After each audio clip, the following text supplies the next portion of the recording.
think it goes without saying that throughout history, many historical figures have heeded and answered the call of the mountain whenever it became necessary. Hannibal did it when he led his troops through the Alps to flank the Romans from the north during the Second Punic War. Others do it just to save lives, like the brave men and women of Mountain Rescue Association, who have over 90 teams active in the UK, US, and Canada. And in 2023, I too will be answering the call. From the safety of my living room, I will strap on my VR headset and head out on an adventure of epic proportions.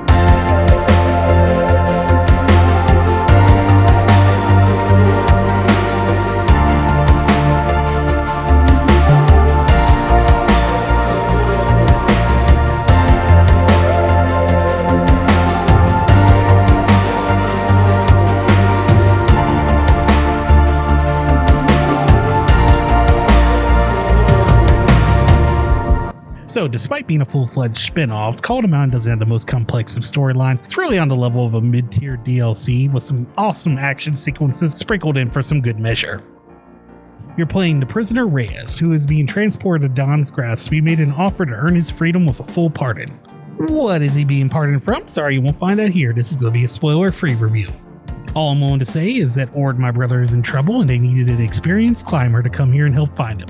Now, I'd like to take a moment to point out they currently have Aloy front and center in the village right now, who I'm sure would have no issue helping out if we requested. No? No help at all? You're just going to leave it all up to me?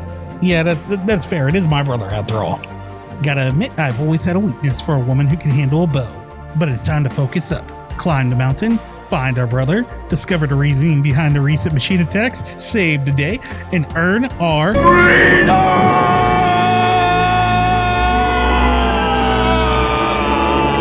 No! Jeez, that's disappointing. No. You saw nothing. Guerrilla Games made a stunningly immersive world that I just got pulled into time and time again. Literal points of the game had me shaking so bad that I was unable to move. My brain was playing tricks on me, making it so my legs would not. I knew I was standing there, but my legs wouldn't move. They just kept shaking while I was dangling high above the ground. Oh, these are wobbly. I want to bend down to grab a title of your sex tape. My brain wants to freaking fall over.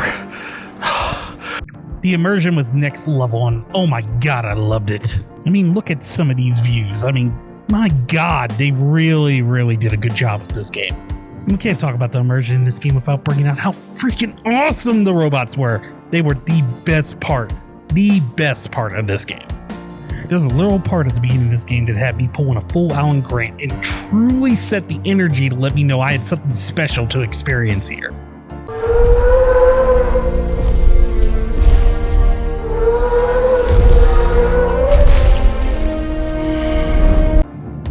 Bonus points to Aloy also, because, after being forced to stare down Thunderjaw in VR, my god! Yeah, I typically don't like to question developers, but who at Guerrilla Games actually thought it was a good idea to put Rexy and the Terminator in the fusion generator? Could have stopped there, but why would you? Let's just start throwing random crap into this fusion generator and see what pops out. Okay, what we got here? We got a turkey and not a flamethrower. Zapdos and the Eagle Zord. And screw it, the Terminator already came back several times when nobody wanted it to. Let's give Arnie another try in the fusion generator. Oh, I know, let's fuse him with Cocaine Bear this time and give him the power of fire so we can watch what happens. Huh, that backfired a lot quicker than I thought it was going to. On to the gameplay. I'm sure some people can pick up and just run with this game, have no issue with the controls, but that wasn't the case with me. This was one of the more physical games I've ever played in VR, so it took a little bit for me to get used to, but it is manageable. To avoid any issues, I would suggest having a decent sized play area, preferably with tall ceilings. Or there will be a very good chance that you'll have to deal with similar difficulties like I did when I discovered my new VR nemesis. I'm scared. I don't want to reach for it. The fucking ceiling fan. I don't want to talk about it. Good thing it's a rarity. I mean, it's not like you're reaching for all that much in this game. I mean, you do reach for arrows to shoot, a bomb to sling, ledges to grab, ropes to slide down, ropes to climb. Ooh, a snack. You pump your arms up and down in the desired direction you wish to move, and at times you have to duck and dodge, which I love that the game put in there, by the way. But the whole thing just kind of kept reminding me of something that I couldn't quite put my finger on.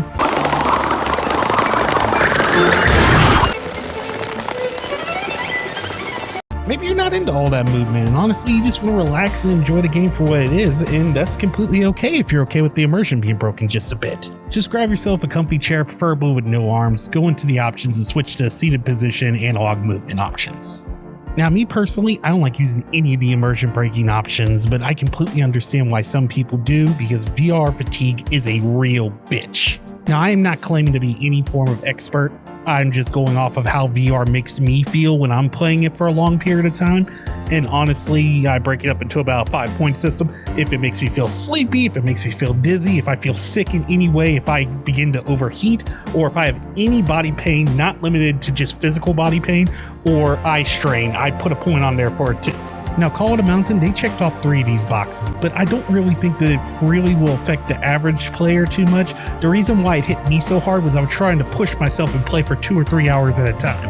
Now, VR fatigue is a fickle thing. Every person's different. Every game is different. You gotta draw your own line in the sand and decide how long you want to play and whether or not the game makes you feel good while you're playing it. It's a shame, but your health is more important than any experience, and sometimes you just gotta know when to walk away.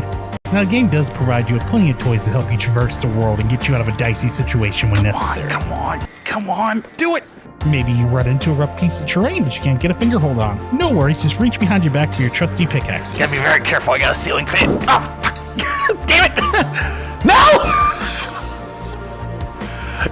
Ah, God damn it! You're also given tools that can help you create zip lines, swing across gaps, and even drop ropes from above for you to climb up on. These tools are awesome for helping you traverse the world, and they also lead to some amazing action set pieces in slow motion. Whoa. No, you don't! If you feel inclined to, you can have a bit of fun while you're floating through the air. Just throwing it out there, but maybe you want to take a moment to get in a good stretch. Possibly you might be feeling a bit daring. Why not play a quick game of chicken with yourself? Easy enough, just in mid-jump, just wait until the absolute last possible moment before grabbing onto a zipline or a rope for safety.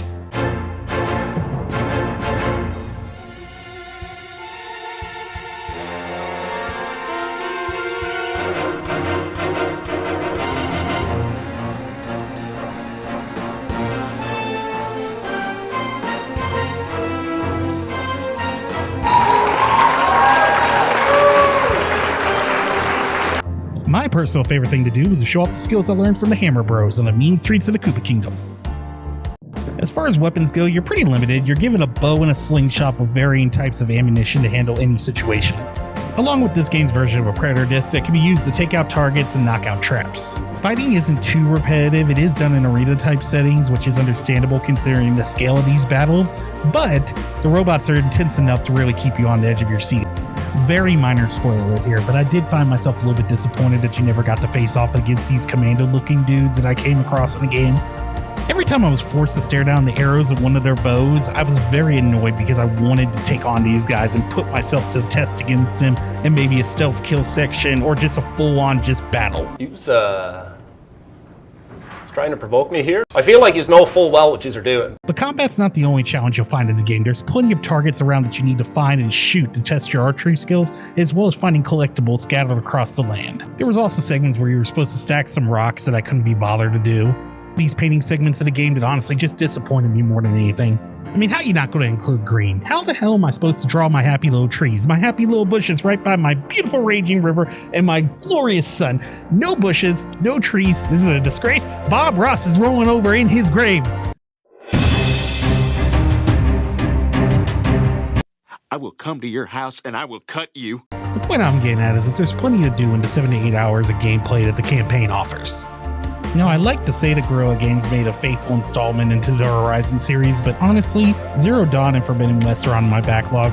I'll play them when I'm able to. I'm really excited to. It's just finding the time has been a major pain. Now, as far as this being a VR experience offering, label me impressed. I really would love to see these guys do more VR games. I even have a few picked out of my head that I would love to see them do. Now, don't get me wrong, I definitely invest in the Horizon VR experience with them, but if I had to pick another series that I think that they would be able to handle very well, I have to say the Dinosaur Hunter series would be amazing. Pair them up with Dakota Beavers from Prey, and oh my god, it's a winning recipe. Coincidentally, also my pick for live action Turok. All in all, they delivered an amazing experience, and although I did get my copy for free, I would have had no issue paying $60 for this game. Hell, I'd put it in my top 5 VR games of all time. Now, whether or not that's worth the price tag of a PS5 and a PSVR2, that's really for you to decide. Now, me personally, I regret nothing, and I'll be diving back into Horizon Call of the Mountain as soon as possible. Until next time, I'm Brawdury, and this has been a quick dive review. Just a little bit. Make them like little storm clouds. Little storm clouds in the sky. Ah, yes. Zeus is mad. Zeus is mad at the world. Oh, yes, he sends thunder. Because they worship a sun god and not him.